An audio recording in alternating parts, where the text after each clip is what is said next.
força. Amém? Vamos se alegrar. Deus já está falando.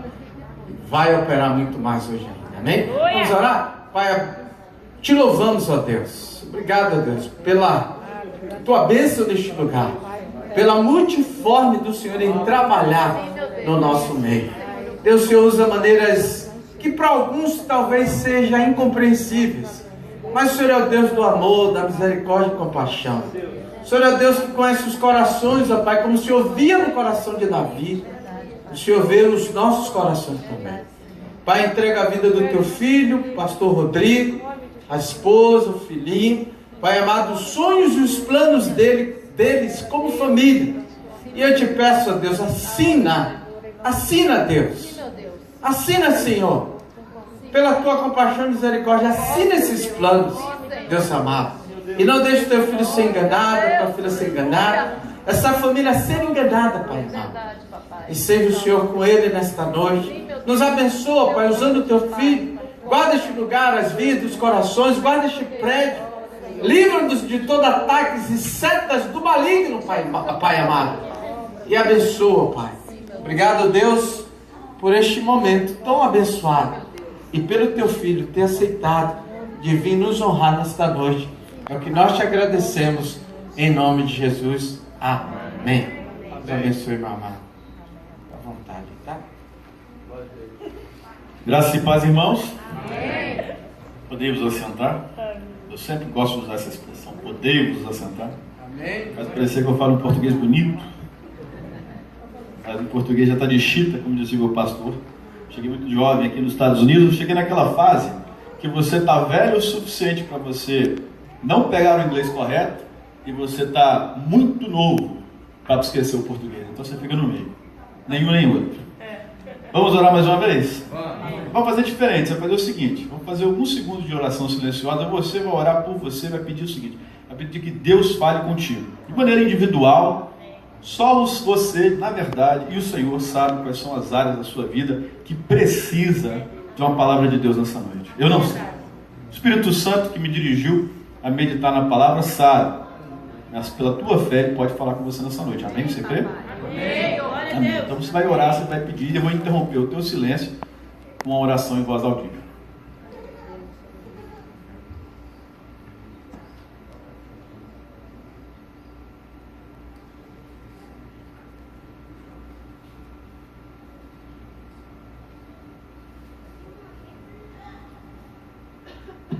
Senhor, eu quero colocar a tua igreja em tuas mãos nesta noite, Senhor, no teu altar. Quero colocar a minha vida, minha voz também no teu altar, o meu coração também, ó Pai, na tua presença.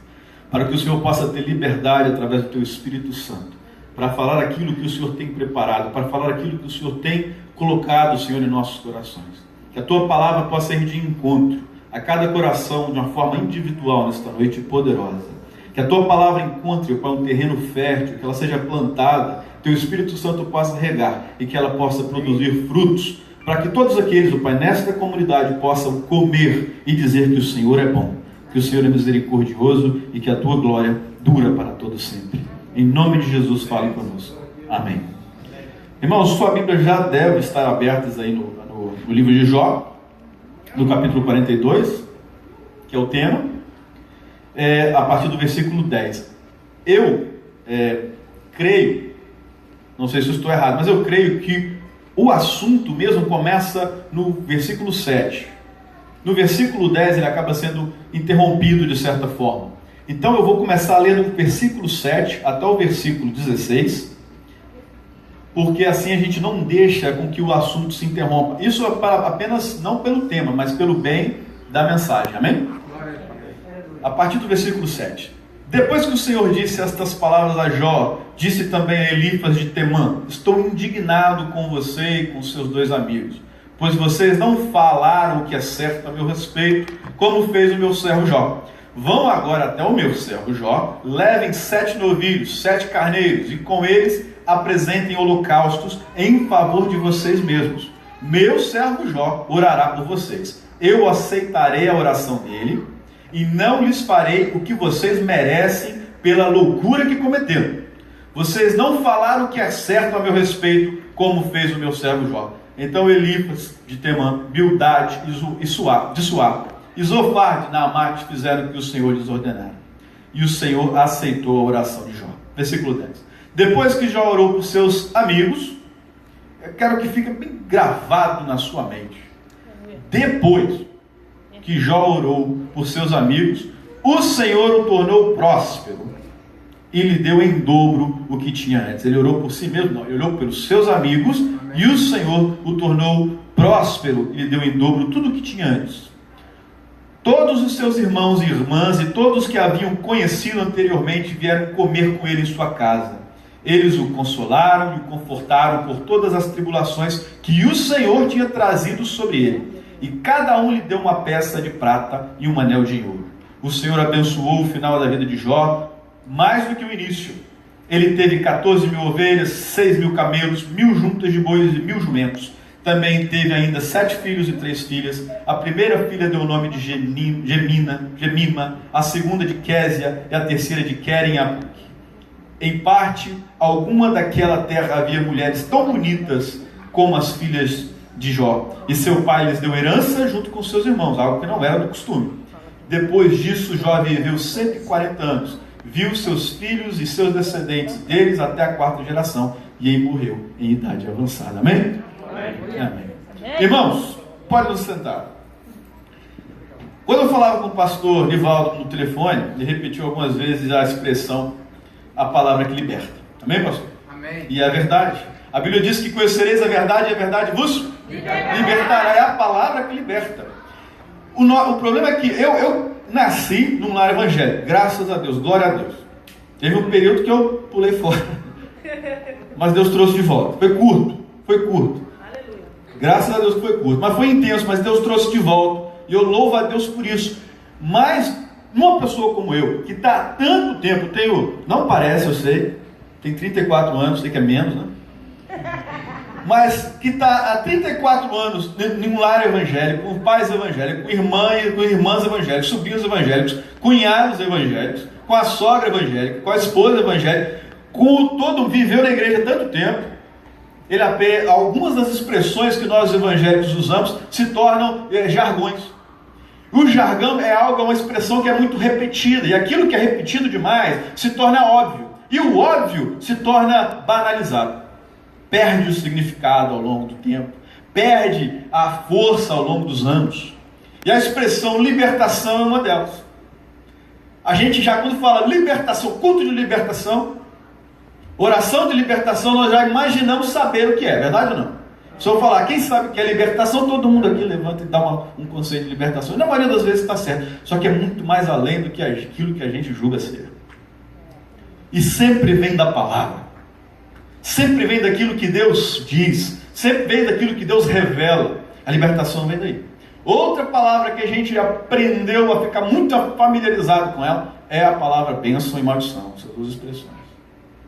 A gente sabe muito bem o que é bênção, sabe muito bem o que é maldição. Muitas vezes a gente acha que a gente já sabe. Só que eu tenho aprendido que eu não tenho discernimento ainda para saber reconhecer no momento que está acontecendo o que é bênção e o que é maldição. Muitas das vezes isso só vai vir depois. E muitas das vezes aquilo que parece ser uma bênção na minha vida, eu vou descobrir que foi uma grande maldição.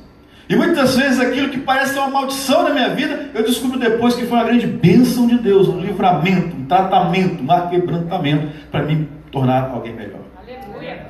E assim são algumas dessas expressões, e Jó vivenciou isso. Porque para Jó, a Bíblia diz que não havia na terra, Deus disse que não havia na terra homem tão íntegro, reto como Jó. Jó era um tipo de homem que ele orava até pelas suas motivações, ele checava as motivações do coração dele. Por que eu falo o que eu falo? Por que eu faço o que eu faço?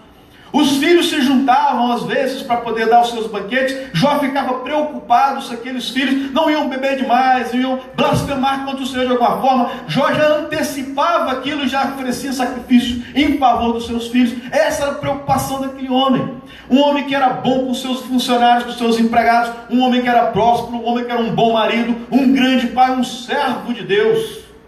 Não havia Deus se orgulha quando Satanás chega à presença de Deus. Deus se orgulha de dizer: você viu meu servo Jó, tem observado meu servo Jó, não há na terra homem tão íntegro como ele. Então Satanás responde: claro, tu o cercaste com tudo do bom e do melhor, toca nele e verás o que ele vai fazer. O grande teste da vida de Jó. E a vida de Jó agora passa a ser uma grande provação, um grande teste. E o que parece ser maldição, a gente vê no texto que lemos, que há uma grande bênção na vida de Jó. Eu não sei o que você está vivendo. Não sei. Eu sei o que eu estou vivendo.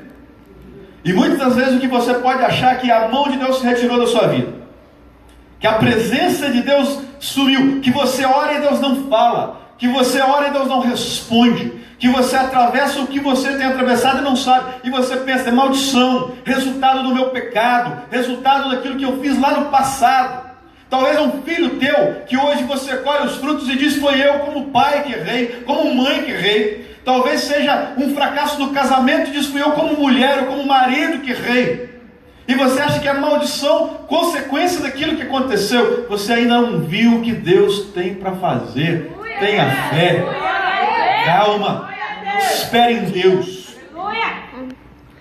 Jó, no versículo capítulo 16, um dos capítulos mais interessantes da palavra, na minha opinião. Porque quando Jó ora a Deus, quando os amigos dele estão acusando de fazer coisas que ele não, na verdade, já não eram reais. O famoso lei moral de causa e efeito, já ouviu falar disso? Opa, está aberto. A causa, eu solto essa garrafa, o efeito, ela cai. A gente acha que Deus funciona de acordo com a nossa lógica. Se Jó estava passando por aquilo, estava pagando por algo. O que Jó vivia era resultado de alguma coisa que estava escondida. Essa era a ideia, a lógica por trás da mentalidade dos seus amigos. Deus, querido, não tenta colocar Deus numa caixinha. Não tenta.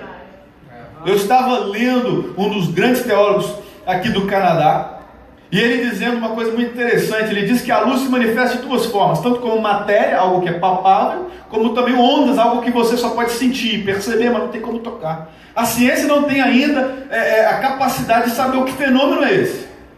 E ele diz que ele faz uma comparação com Deus. Então a ciência falou: isso não é uma contradição, é um fenômeno que nós não temos capacidade para descobrir. E Deus é assim. O que acontece com Jó, como Deus age muitas das vezes, não é que Deus está encontrando em contradição, porque Deus não muda. O irmão falou no início: Deus é imutável. É que nós não temos capacidade para entender. E ele diz uma frase que me marcou. Ele diz: Deus não está aí para ser entendido, Ele está para ser adorado. Amém.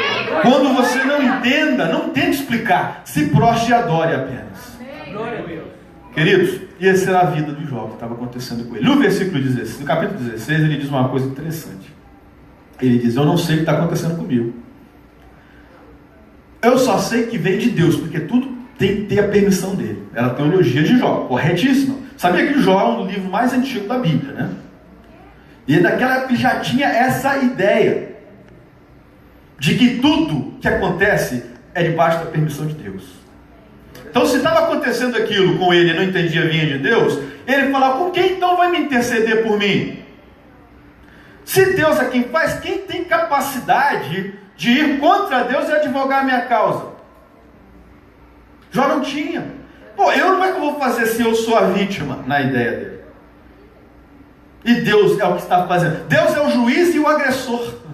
Deus é o juiz de Jó na cabeça de Jó, colocando ele como réu. Quem que vai advogar? E ele diz assim lá no início do capítulo 17.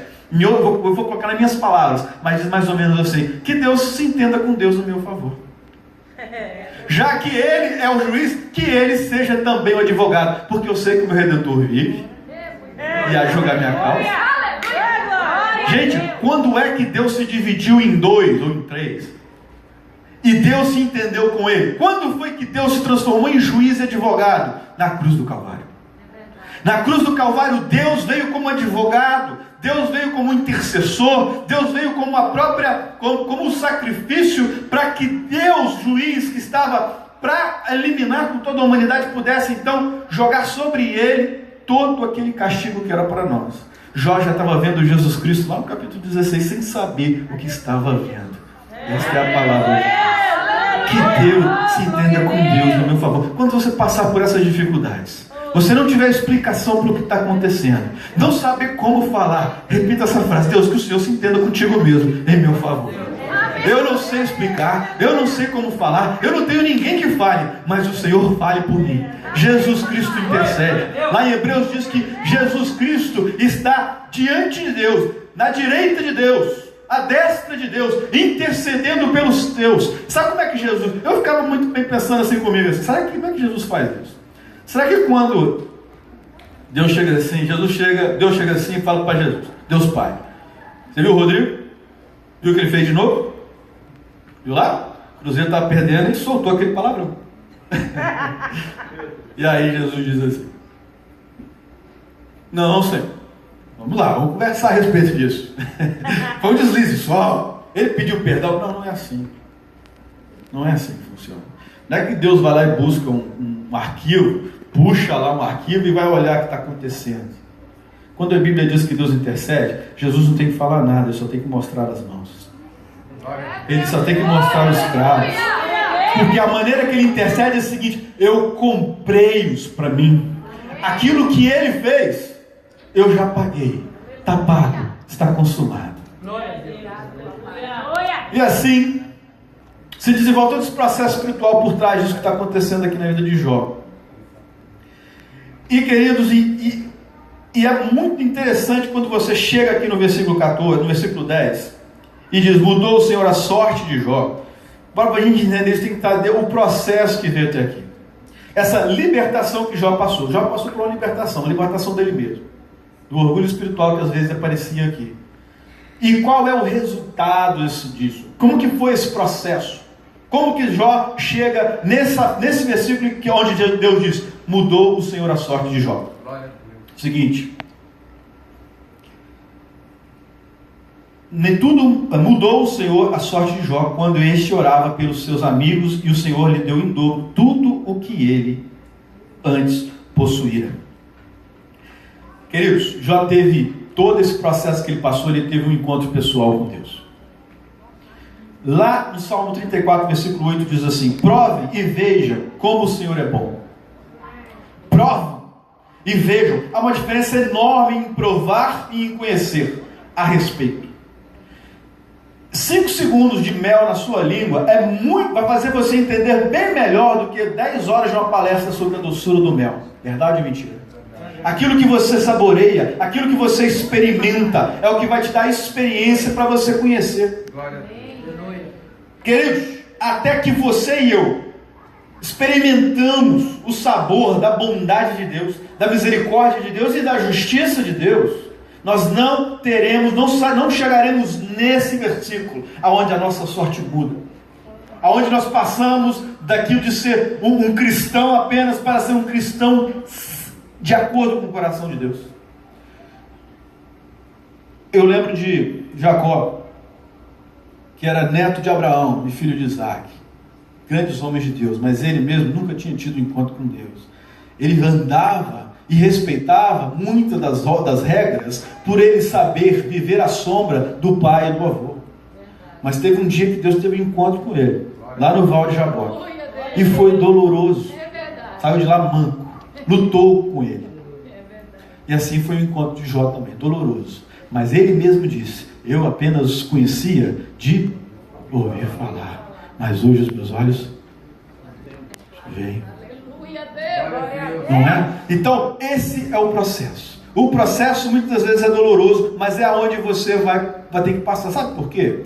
Porque eu vejo muito isso na minha vida na igreja. Eu vi muitas das vezes irmãos que eram no Brasil fervorosos e chegam aqui e não conseguem se adaptar à igreja alguma. E eu descobri, observando, que muitas dessas pessoas é porque nunca teve um encontro pessoal com Deus. Na verdade, viviam à sombra do pastor. Eles falam assim: nossa, meu pastor no Brasil era uma bênção. O ministro de louvor no Brasil era uma bênção. A irmã assim era uma bênção. Viviam à sombra das experiências dos outros, mas nunca tinha tido a sua própria experiência. Chega aqui e vai de um lado com Deus. Você sabe por que a sua experiência com Deus é extremamente necessária? Primeiro, porque você vai se tornar um cristão maduro, como João. Segundo, que há lugares, meu irmão, que o teu pastor não pode ir contigo. Eu lembro que quando a minha mãe foi fazer uma cirurgia, eu fui com ela até a sala onde ela tomou anestesia. Do momento diante que eu fui seguindo, segurando a mão dela, o médico disse: aqui você não entra. Aí eu parei, ela foi sozinha. Ela estava meio anestesiada, com a mãozinha assim. Depois brigou comigo que eu não fui lá visitar, ela estava lá o tempo todo, mas por causa da anestesia. Ali eu não entro, mas ali em diante quem vai? É o Senhor. Agora, se você nunca teve essa experiência, se você nunca teve esse encontro, quem vai te segurar a tua mão quando o pastor soltar? Quando a tua mãe soltar? Quando o teu amigo soltar? Quem que vai contigo? Qual é o ombro que você vai chorar quando lá não puder ir mais ninguém? Há situações que é só você. Nessa situação, quem estará contigo se você não tem uma experiência íntima? Uma experiência tua com Deus. Só que essa experiência, irmãos, aonde muda a tua sorte, muitas das vezes é dolorosa, como foi a de Jó. É verdade. Jó provou e viu que o Senhor era bom. Lá no versículo 5 do capítulo 42, ele diz: meus ouvidos já tinham ouvido a teu respeito, mas agora os meus olhos te viram. Deus mostra que aquele que toma a iniciativa, muitas das vezes, de se fazer conhecido, é Ele mesmo. Você lembra de Adão? Quando pecou, foi Deus que foi atrás. Você lembra de Davi? Quando pecou e achou que estava tudo correto, Deus mandou um profeta ir atrás e botar a mão na cara e falar: tu é o homem. Lembra disso? Lembra de Caim, quando matou o irmão? Que Deus chegou e falou: olha, o sangue do teu irmão clama. É sempre Deus que está indo lá atrás. Queridos, se você hoje está aqui, ou em qualquer outra situação da tua vida, ouvindo isso, Deus te chamando, Deus indo atrás, Deus apareceu para Jó no redemoinho, Deus apareceu para Davi na profeta Natã, Deus apareceu para Adão falando: por onde você está, porque se esconde. Se isso é uma voz que está no teu coração hoje, aleluia, diga sim, abre os ouvidos, porque é Deus querendo dizer: eu quero um encontro pessoal contigo, hoje. Era isso que Jó precisava. Ele tinha tudo, ele sabia tudo, mas ele precisava passar pela experiência pessoal. As palavras dele, não é minha. Antes eu os conhecia apenas de ouvir falar, agora os meus olhos te veem. Queridos, e é nesse momento, no momento que você contempla, tem um encontro com Deus e tem consegue enxergar a Deus, que você só tem uma resposta. Sabe qual é? Ela é uma resposta muito dolorosa, que é: ai de mim. Você tem uma visão clara do seu pecado. Quando você tem um encontro pessoal com Deus, quando você tem essa experiência de ver a Deus de perto, de os seus olhos ver a Deus. Lembra do salmo de Isaías? Quando foi ao templo, Isaías era o quê? Ele era um profeta. O profeta estava sempre no templo, não? Então Isaías estava sempre no templo, mas um dia ele tem uma surpresa. Ele foi no templo, na casa de Deus, e quem estava lá? Deus. Ele não esperava ver a Deus ali, no lugar onde Deus era para estar, porque ele diz assim: ai de mim. Lembra disso? Ai de mim. Queridos, e ali naquele momento ele diz: eu sou um homem de lábios impuros e habito num povo de impuros lábios. Jesus, quando faz aquela milagrosa a pesca com Pedro, e Pedro percebe quem é que estava ali na sua frente, o que Jesus disse? O que Pedro disse? Fala: afasta de mim, porque eu sou um pecador. A gente tem essa condição, essa convicção do pecado que é na gente, da pequenez. Tanto que Jó se arrepende. É interessante falar que Jó se arrepende, mas no início do texto ele diz exatamente assim. Queridos, duas coisas Deus fez para mudar as dores de Jó. Duas coisas. Primeiro, Deus trouxe a Jó no lugar aonde Jó iria provar a Deus, e Deus estaria satisfeito com a alegria que brotaria do coração de Jó. Primeira coisa. Mas antes de executar essa inversão, antes de fazer essa mudança de vida em Jó, inverter o que estava acontecendo, sair do sofrimento para aquele tempo de prosperidade de novo na vida de Jó, Jó precisava passar por mais duas experiências, além daquele sofrimento que ele estava passando. Primeiro, Deus precisava ensinar os amigos de Jó. Você vê isso claramente no início do texto, onde eu disse que é por isso que o texto estava quebrado. No versículo 7, tendo o Senhor falado essas palavras a Jó, o Senhor disse também aos amigos dele. Deus agora confronta aqueles amigos. Depois que o Senhor tinha falado aquelas palavras a Jó, ele nem dá tempo de ninguém rebater. Ele já chega e já fala direto aos seus amigos. E no versículo 7 diz: vocês não falaram o que é certo a meu respeito, como fez o meu servo Jó. Não entenda que Jó sempre falou o que é certo, não. Tá? Porque Deus mesmo corrige a Jó. Deus fala aqui num certo momento que Jó obscureceu os conselhos de Deus por falta de conhecimento. Lembra disso? Você obscureceu, ou seja, você ficou com os meus conselhos obscuros por causa da tua falta de conhecimento. Mas naquele debate, aquele diálogo, aquela briga teológica entre Jó e seus amigos, Jó estava vencendo. Por quê? Porque Jó estava falando aquilo que era verdade. Vocês não falaram o que era certo a meu respeito, como fez o meu amigo Jó. Claro exemplo disso é daquela falta de discernimento entre bênção e maldição que eu estava falando. Para aqueles amigos aquilo era uma grande maldição. Mas Deus estava trazendo uma grande bênção na vida de Jó. Esse aí é um exemplo clássico. Quando os amigos acusaram a Jó e falavam isso com Jó, sobre que você deve estar fazendo alguma coisa, deve ver alguma coisa, vocês sabem a história? Jó respondeu: eu sei que o meu Redentor vive e no fim se levantará sobre a terra. E depois que o meu corpo estiver destruído e sem carne verei a Deus. Eu o verei com os meus próprios olhos, eu mesmo e não outro, como anseia no meu peito pelo coração. Jó estava certo. Jó disse para eles: olha, eu não sei o que está acontecendo, eu sei que Deus vai me julgar essa causa, se não for nessa vida, será na outra, mesmo que seja depois da morte. Essa era a fé de Jó. E aí Deus vai e humilha aqueles três amigos, mostrando que aqueles que os condenavam, que aquele que eles estavam apontando o dedo, você percebeu a frase? Vocês falaram tudo errado, não como meu servo Jó, não falou o que é certo como fez o meu servo Jó. Aqueles que estavam acusando, apontando a dedo para Jó, Deus disse assim: é ele quem está certo. Quer viver essa experiência, irmão? Quer viver essa experiência de que aqueles que te acusam, aqueles que te humilham, aqueles que te apontam o dedo, sejam aqueles que Deus vai dizer: olha, vocês estavam errados e ele estava certo. Para que seja exaltado dessa forma, tem que primeiro se humilhar como Jó. Então Deus humilha aqueles três amigos e eles agora têm que fazer. Deus faz uma coisa interessantíssima, como Deus sempre faz. Deus leva aqueles amigos a se arrepender pelo confronto direto. Porém, a maneira como o perdão de Deus viria e teria que passar por aquele de quem eles estavam acusando e zombando. Era Jó agora que iria interceder. Você acha que Deus estava trabalhando com aqueles amigos, mas primeiro Deus estava trabalhando com Jó. Porque aqui, irmãos, é a chave de toda pessoa que quer ser abençoada por Deus. Sabe qual é? É que agora Jó tinha que perdoar aqueles amigos. Quando Deus fala que aqueles amigos vão até Jó, você vai pegar o sacrifício, você vai levar até Jó, e é Jó que vai interceder por vocês. Eles estavam fazendo o último teste na vida de Jó.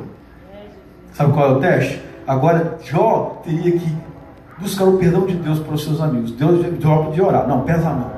A minha leva, todo aquilo que passou, joga para eles, divide em 3 porções. Joga um pouquinho em cada um.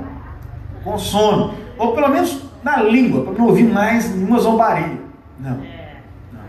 Jó orou pelo perdão, porque no seu coração já estava perdoado.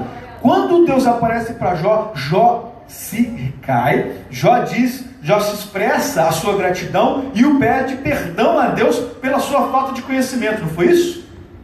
Então, como Jó tinha sido perdoado, Deus: eu te perdoo. Agora vai e perdoa também os teus amigos. Deus não tinha vontade de eliminar aqueles amigos que ele podia. Deus queria tratar de Jó. O que acontece na vida, tudo que acontece, queridos, na nossa vida, é Deus trabalhando, porque tudo coopera para o bem daquele que ama a Deus.